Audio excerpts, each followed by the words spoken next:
Ces dernières années, la semence et sa réglementation ont été au cœur d'importants débats. Des professionnels et des amateurs se sont emparés de ce sujet et ont ainsi permis de le faire évoluer. Pour mieux comprendre ces enjeux autour des graines, nous rencontrons aujourd'hui deux hommes qui s'investissent chacun à leur manière pour défendre les semences libres et paysannes. Pour commencer, cap sur Le Gars, pour discuter avec une personne aux multiples casquettes, Benoît Biteau. Alors Benoît Biteau, je suis paysan en Charente-Maritime. Après avoir été vice-président de la région Poitou-Charentes sur les questions de ruralité, agriculture, pêche et culture marine, et conseiller régional de Nouvelle-Aquitaine délégué à la mer, je suis depuis 2019 député écologiste au Parlement européen, dans la commission pêche, dans la commission développement économique, et je suis le premier vice-président de la commission agricole au Parlement européen. Mais les graines s'activent aussi dans nos jardins. Justement, c'est dans le sien que nous a donné rendez-vous notre deuxième intervenant, Damien Decars.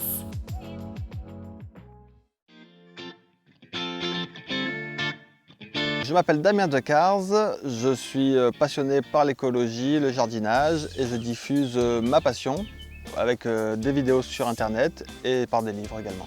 Voilà. Je suis vraiment convaincu que la semence c'est un sujet clé pour l'autonomie alimentaire. Si on ne détient pas la semence de ce qui nous nourrit, on est totalement dépendant des multinationales qui peuvent décider du prix, qui peuvent décider de les vendre ou non, qui peuvent décider de tout quasiment en fait. L'humain a besoin de manger, donc il a besoin, selon moi, d'être maître de son alimentation et de ne pas être totalement dépendant.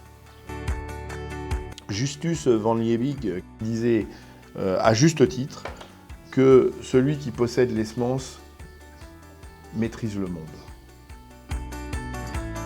Tout cet enjeu de souveraineté alimentaire, la première entrée, la porte d'entrée fondamentale, c'est l'accès aux semences.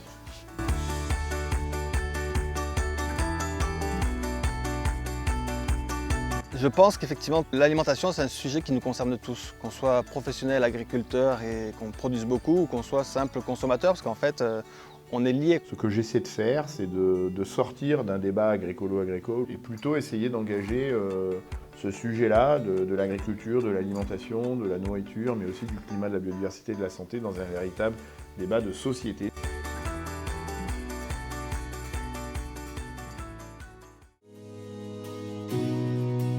Le sujet des semences est un sujet central pour plein de raisons.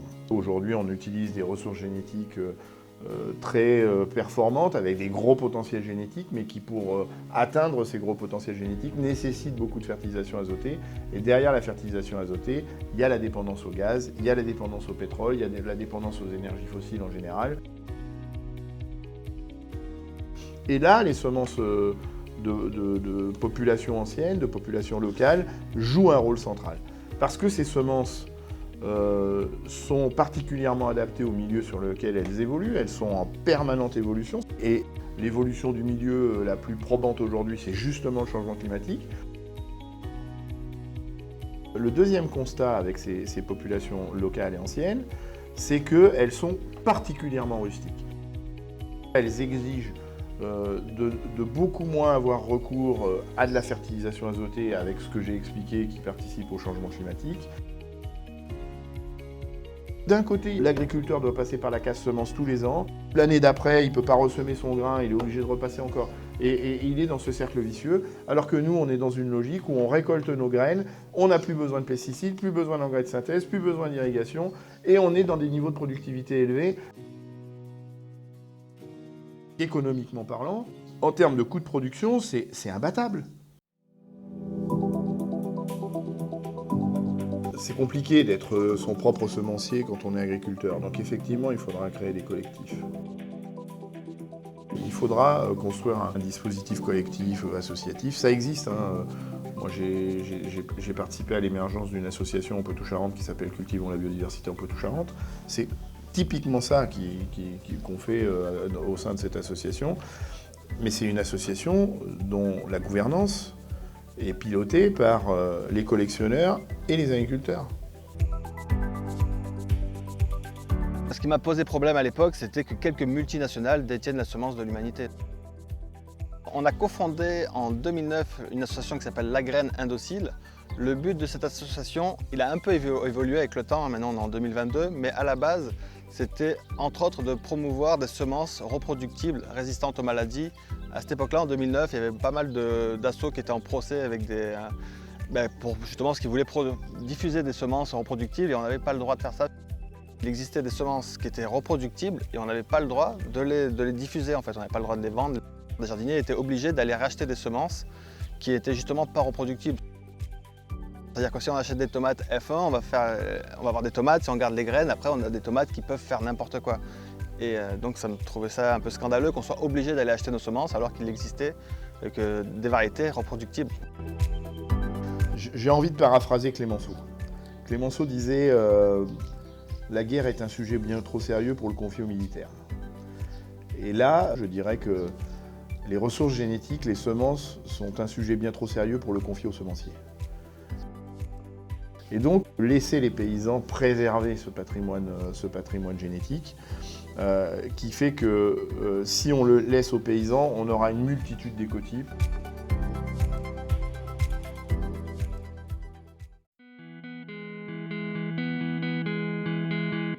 En vérité, j'ai rien inventé. La sélection variétale qu'on connaît depuis 10 000 ans s'appuie sur ce qu'on appelle de la sélection massale, de la sélection de panier. C'est d'ailleurs toujours les femmes qui faisaient ça. Les femmes allaient identifier les plus belles plantes, celles qui avaient les plus beaux fruits, les plus beaux épis, et les mettaient à part pour constituer le lot de semences qu'ils allaient réutiliser l'année d'après. Et donc, forcément, en choisissant toujours les plus beaux épis, les plus beaux fruits pour constituer la semence de l'année d'après, on a toujours été dans l'adaptation permanente en fonction des évolutions des conditions de milieu de cette ressource génétique. Seulement depuis 60 ans, sur fond d'amélioration génétique, ils ont exacerbé ce phénomène-là, ce qu'on aurait pu faire avec des semences paysannes, sauf qu'au moment où ils l'ont fait, ils ont installé la notion de propriété intellectuelle. Et donc cette notion de propriété intellectuelle a fait qu'on est rentré dans une réglementation des semences, on est rentré dans une réglementation qui fait que cette propriété intellectuelle les rend incontournables.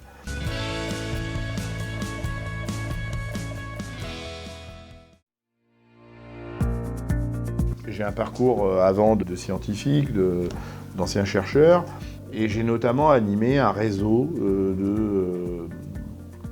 d'acteurs de la préservation génétique animale et végétale. J'ai tout de suite été très proche de ce réseau-là d'acteurs qui peuvent être le socle d'un autre développement agricole. Et donc quand moi je deviens paysan, forcément je m'appuie sur ce réseau-là pour constituer mes propres populations, c'est-à-dire que je suis allé chercher chez un paysan de Dordogne qui s'appelait Bertrand Lassaigne, qui m'a filé 3-4 kilos de maïs de ses champs, que j'ai fait reproduire. Moi, j'ai sélectionné dans mes parcelles, dans une récolte manuelle, mais moi, j'ai pas peur de le dire. On se balade dans le champ, on récolte les plus beaux épis, on fait notre lot de semences. Et au bout de 3 ans, j'avais de quoi semer plusieurs hectares de maïs à partir de 3 kilos de semences qu'il m'avait confié. Et quand on comparait nos maïs avec Bertrand, ils n'avaient plus rien à voir, alors qu'au départ, ma population elle venait de chez lui. Donc c'est ça qui est intéressant. On a un vrai enjeu de biodiversité domestique qu'il faut qu'on intègre si vraiment on veut relever le défi de souveraineté alimentaire pour les générations futures. Pour le maïs, c'est récolte manuelle des plus beaux épis. Pour le blé ou pour des céréales, c'est plus délicat de faire une récolte manuelle. Donc là, c'est le regard. On regarde les zones où la population s'est le mieux comportée. Et c'est cette zone-là qu'on va récolter. Et on fait ça sur toutes les espèces, et c'est absolument redoutable. Et on retrouve de l'autonomie.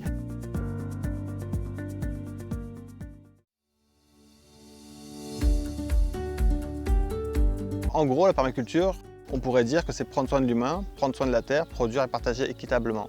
Ça va plus loin que le simple fait de jardiner.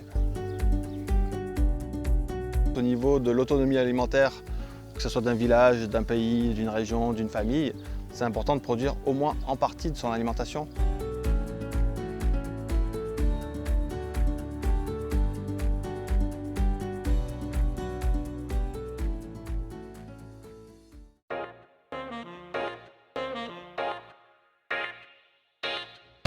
J'aime bien cet endroit parce que souvent on imagine que pour faire de la permaculture ou de l'agroécologie ou pour produire ses semences ou pour produire une partie de son alimentation, il faut des grands terrains. Donc là, j'ai créé un jardin qui fait entre 20 et 25 mètres carrés. Et l'idée, c'est de montrer que sur une surface relativement petite, on peut produire quand même une bonne partie de son alimentation.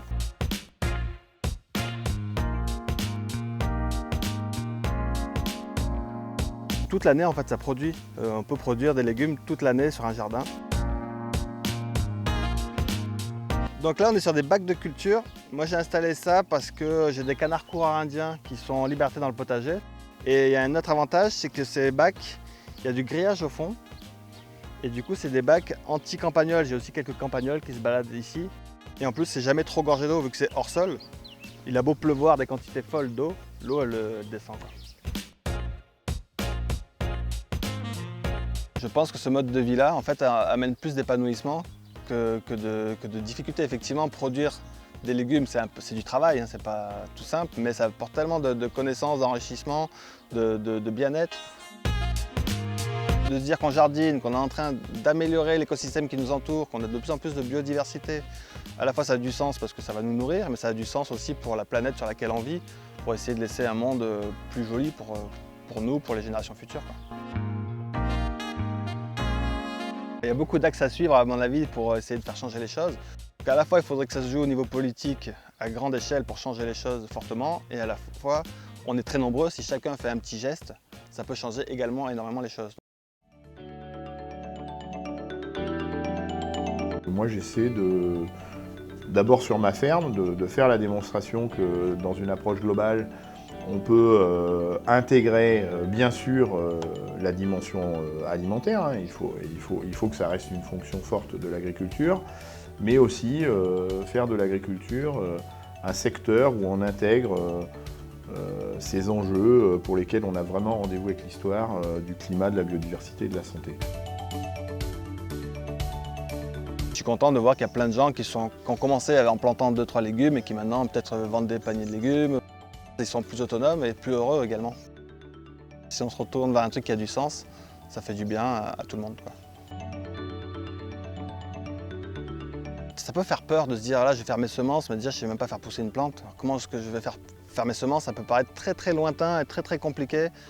En vrai, le plus compliqué c'est de se lancer. Une fois qu'on commence à le faire le premier geste, planter un végétal, c'est pas grave si ça marche pas, c'est aussi comme ça qu'on apprend. Donc voilà, le message que j'aurais envie de passer, c'est de commencer. Et voilà, donc faut y aller, hein.